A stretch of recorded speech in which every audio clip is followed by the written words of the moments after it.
Setelah itu mereka pulang, mereka tengok hancur berhala kita. Ya, ini pasti Ibrahim. Tangkap Ibrahim, ahriquhu, bakar dia hidup-hidup. Dinyalakan mereka lah api unggun besar. Lalu kemudian mereka akan membakar Nabi Ibrahim alaihissalam. Sebelum itu tanya dulu, pakai otak. Sebelum pakai otak, ditanya Nabi Ibrahim, anta fa'alta hadza bi alihatina ya Ibrahim. Anta, apakah engkau fa'alta hadza, kau yang melakukan ini bi alihatina, terhadap tuhan-tuhan kami, ya Ibrahim, engkaukah yang melakukan ini? Tengok hebatnya argumentasi Ibrahim. Apa jawab Ibrahim? Bal fa'alahu kabiruhum hadza, yang menghancurkan ini yang paling besar. Fas'aluhu, kalau kalian tak bertanya, tanyalah dia, tanya mereka, in kanu yantiqun. Makin marahlah mereka, mengamuk mereka. Itu ciri orang irasional. Diajak berdebat, kalah. Kalau otaknya jongkok, ototnya main. Diajak debat, kalah. Kumpulkan kayu-kayu, bakar Ibrahim. Maka dikumpulkan semua kayu, hidupkan, tangkap Ibrahim, ikat, bakar dia. Dibakar mereka Nabi Ibrahim. Di situ mukjizat datang. Apa kata Allah Subhanahu wa taala? Ya naru, hai api, kuni bardan. Bardan sejuk. Ada kawan saya dulu namanya Bardan, bawaannya sejuk aja. Bardan, hai api, jadilah engkau bardan sejuk, wasalaman, selamat ala Ibrahim. Api yang panas berubah sejuk dan selamat. Keluar Nabi Ibrahim dari api dalam keadaan sejuk dan selamat. Mukjizat dari Allah Subhanahu wa taala. Arang-arang dicampakkan ke dalam kolam. Dan sampai hari ini di Turki katanya ada ikan di satu kolam yang besar. Ikan itu katanya arang-arang zaman Nabi Ibrahim dulu. Ustaz tahu dari mana? Tonton Jejak Rasul. Malaysia punya. Malaysia ini hebat. Mereka telusuri itu semua, kapal Nabi Nuh, kapal segala macam, sumur Nabi. Dibuat mereka video. Hebat. Untuk anak-anak dibuatkannya video Upin Ipin. Untuk Islami dibuatkannya. Ada yang baik, ada yang tak baik. Upin Ipin itu baik, tapi Bang Saleh tak baik. Baik, bencong. Maka Nabi Ibrahim selamat. Ketika mereka membakar Nabi Ibrahim, dibakar mereka, datang burung pipit. Datang burung pipit dengan paruhnya. Dibawanya lah berapa tetes lah air burung pipit dengan paruh. Disiramkannya ke api yang membakar Nabi Ibrahim. Apa kata binatang yang lain ketawa nengok burung pipit? Apalah burung pipit nih? Mana bisa air macam itu memadamkan api Ibrahim? Apa kata burung pipit? Aku tahu api ini tak padam karena ini, tapi nanti aku bisa menjawab di hadapan Allah ketika ditanya, saat orang soleh dibakar, apa yang kau lakukan? Aku ikut meneteskan agak tetes. Sekarang ketika ulama dikriminalisasi, ketika Ustadz Somad diejek di internet, siapa yang membela? Jangan cuma diam aja. Kasihlah posting agak 2-3 kali posting. Nah, bukan saya maksudnya. Yang penting kita berbuat. Ada satu binatang waktu itu bukannya membawakan air, malah dia meniup api. Api yang sedang bergejolak itu ditiup-tiup. Api pun makin besar. Siapa dia? Cicak. Maka sampai hari ini berpahala membunuh cicak malam Jumat. Api di sini sudah mati sementara. Datuk nenek moyang kau lah dulu cicak yang ikut meniup-niup Ibrahim. Membunuh cicak. Membunuh cicak hadisnya sahih. Apa salah cicak Pak Ustaz? Itu kan cicak yang 3817 tahun yang lalu. Cicak ini apa salahnya? Gara-gara punya nenek moyang yang salah. Kadang kita kasihan juga nengok cicak. Makanya di Malaysia ada sinetron namanya Cicak Man untuk menandingi Spiderman. Udah nonton? Itulah kalah sama saya. Nah, artinya apa? Kita berbuat bukan lihat hasilnya. Datang bukan dekat ini. Ini saudara kita yang datang dari Al-Bahjah. Al-Bahjah Buya Yahya. Dari Az-Zikra. Az-Zikra di mana? Ustaz Arifin Ilham datang meliput kemari. Orang kata ngapain meliput ceramah Ustaz Somad? Aku aja tak yakin tahu Ustaz dah tidak. Liput-liput dia. Tapi mereka berbuat. Memangnya kalau kalian buat streaming berapa yang dapat hidayah?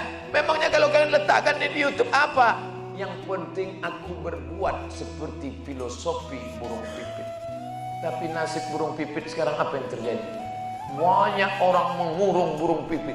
Saya dulu termasuk kecil suka melihara burung. Sampai suatu hari burung itu saya masukkan ke dalam sangkar, saya gantungkan ke pokok jambu. Pas saya pulang sekolah, tiba-tiba burung ini dikerumuni oleh semut angkrang. Waktu itu saya kelas 5 SD, menangis saya tak sampai hati. Sejak itu saya lepas. Sampai hari ini tak mau saya memelihara burung. Ini orang sekarang melihara burung, dimasukkannya ke dalam sarang yang kecil, diukir pakai kayu Jepara. Dari sejak akil balik burung itu tak pernah jumpa perempuan. Setiap pagi burung itu menjerit. Dia pun manggil. Burung itu pun menjerit. Kawin. Mantap terus. Kalau mau memelihara burung, berilah sangkar yang besar. Buat sangkar besar, ada pokok kayu, ada kolam ikan, ada makanan, sehingga dia nyaman tinggal di dalam. Tak apa-apa. Nih burung pipit, dia pernah berjasa dulu. Nenek moyang burung pipit, kalau diusur Pipit bin Puput bin atas, nenek moyang dulu pernah berjasa. Adapun cicak memang jahat dia. Cicak itu taiknya aja yang pakai topi putih. Main kotor semua, najis, bau, habis sajadah masjid, bersihkan semua, bunuh, tembak. Nah, lalu kemudian Nabi Ibrahim selamat, menghadapi ayah, lulus, menghadapi umat menyembah bintang, lulus, menghadapi umat menyembah berhala, dibakar, lulus.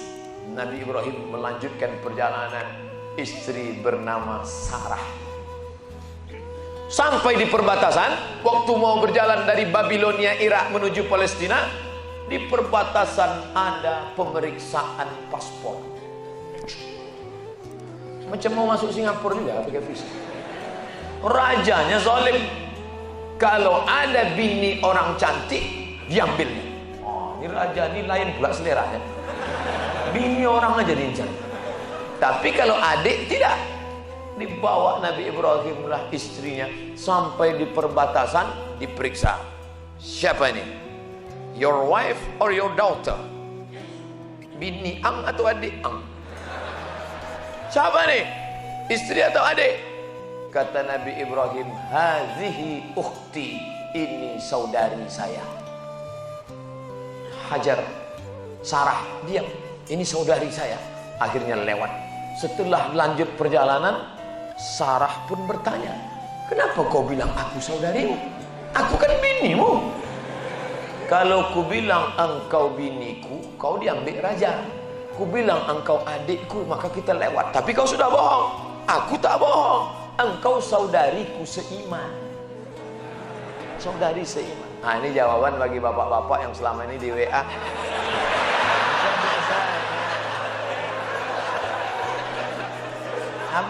Abang udah nikah. Itu siapa? Adik saya. Jelas-jelas bini adik.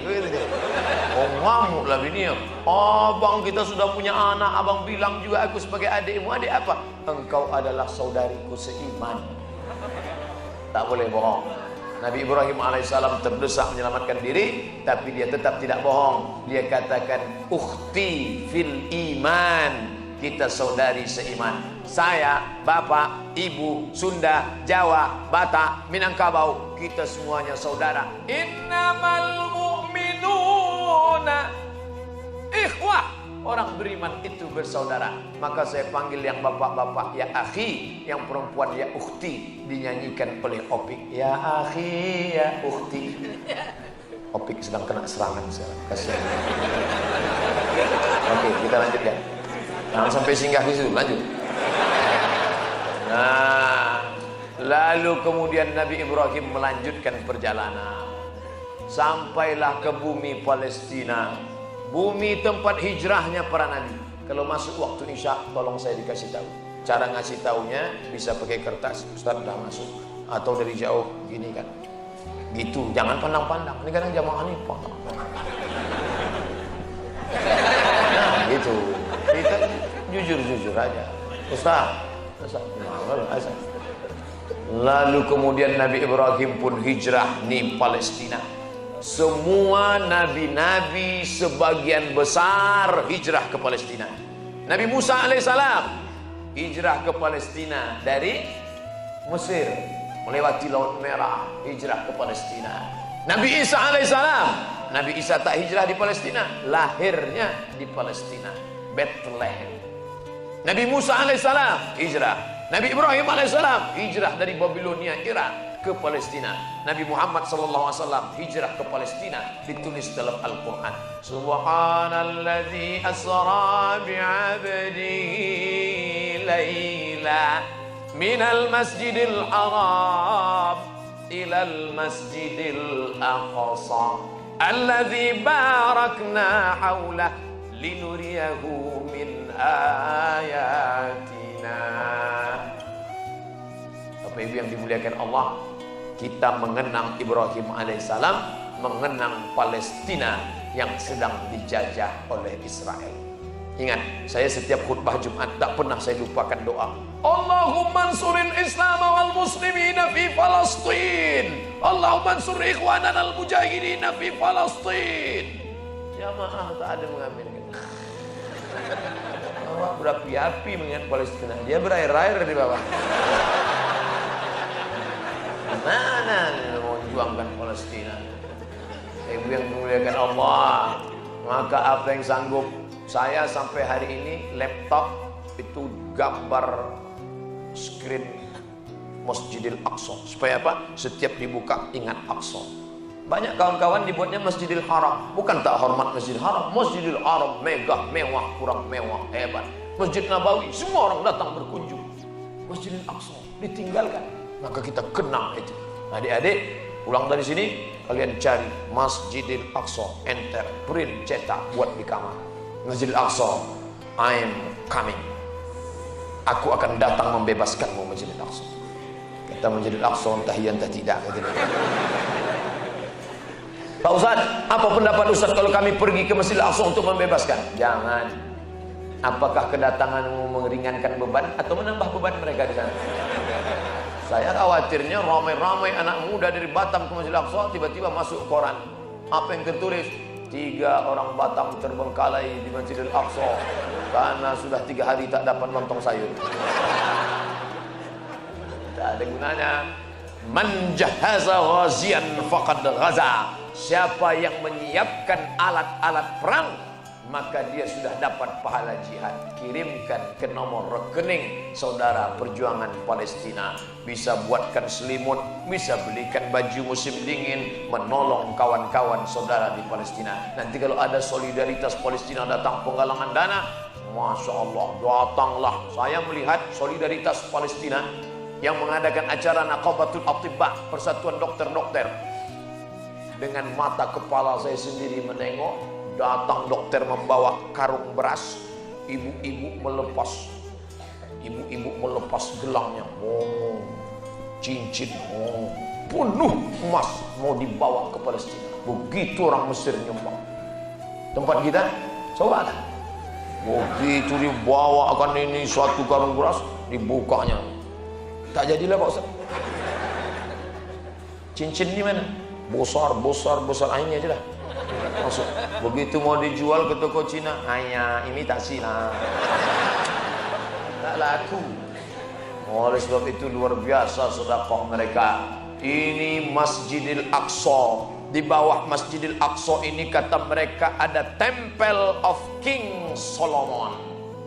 Kita menyebutnya Sulaiman, mereka menyebutnya Solomon. Ada pula penulis kita mengatakan Raja Sulaiman ini kerajaannya hebat sampai ke Nusantara, sampai ke Yogyakarta. Itulah namanya Sulaiman. Sampai Arab Lungonang di Lungonang Sulaiman, Yogyakarta. Wah, betul tidaknya wallahu a'lam bishawab. Yang jelas mereka mengatakan di bawah Masjidil Aqsa ada Temple of King Solomon. Mereka akan menguasai dunia. Begitu kata mereka.